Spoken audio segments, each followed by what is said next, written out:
En ce qui concerne les terrains, j'ai choisi comme terrain principal la culture maraîchère, la tomate.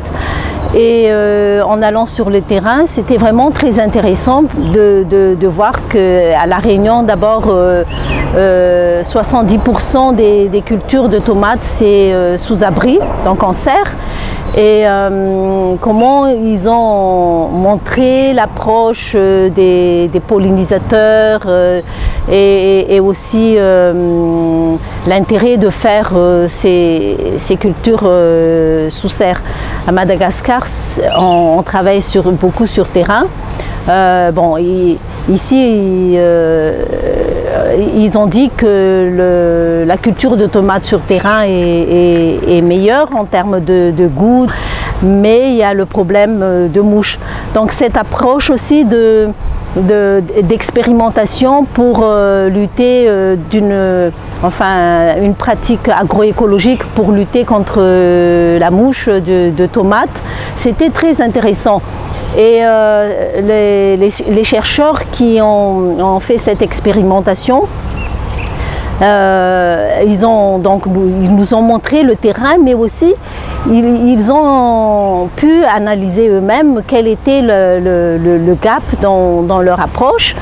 Et ça, c'était vraiment très très enrichissant parce que là, tout le monde avait discuté qu'est-ce qui aurait pu se passer, comment. Et c'était vraiment très ouvert, mais aussi très constructif. Et donc ça m'a beaucoup plu. Ça montre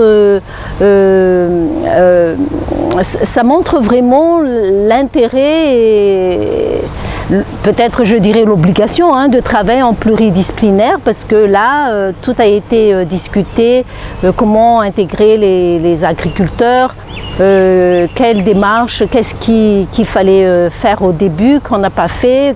Donc tout le monde a discuté, a analysé ça et ça c'est vraiment, je trouve, c'est formidable. Une analyse critique, mais aussi une analyse qui a abouti à des démarches qu'il faudra faire, comment améliorer et comment donc avoir d'autres analyses, d'autres approches, la suite quoi.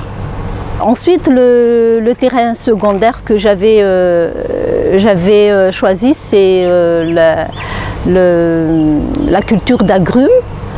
Et c'est là aussi que j'ai trouvé vraiment qu'un agriculteur, lorsqu'il est affronté à des problèmes particuliers, il peut changer de pratique vraiment de lui-même. Et donc ce que j'ai vu dans le terrain agrumes, c'était vraiment formidable parce que l'agriculteur lui-même, il a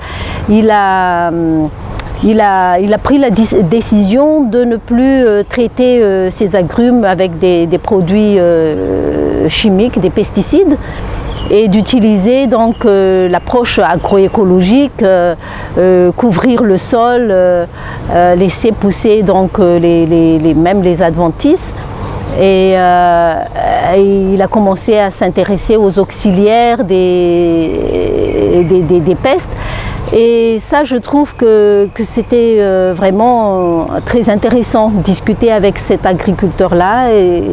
Et comme il a été encadré par des chercheurs, donc il a appris petit à petit, mais ça, je trouve que c'est vraiment une démarche qui fait avancer l'agroécologie.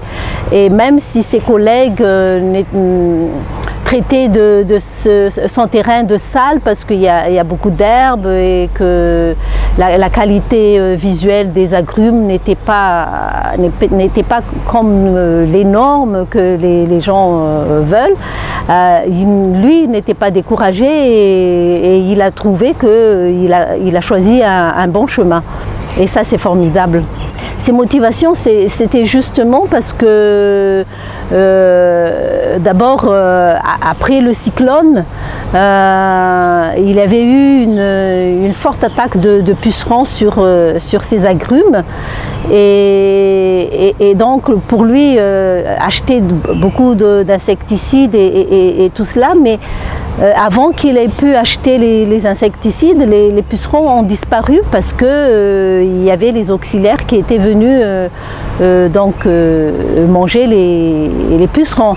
Et là, il a vu que bon, c'était pas la peine de traiter, et ça, c'est une voie qu'il faut creuser. Et donc là, il sait très bien qu'en utilisant des insecticides, il y a beaucoup d'inconvénients, mais c'était la pratique qu'il avait l'habitude de faire.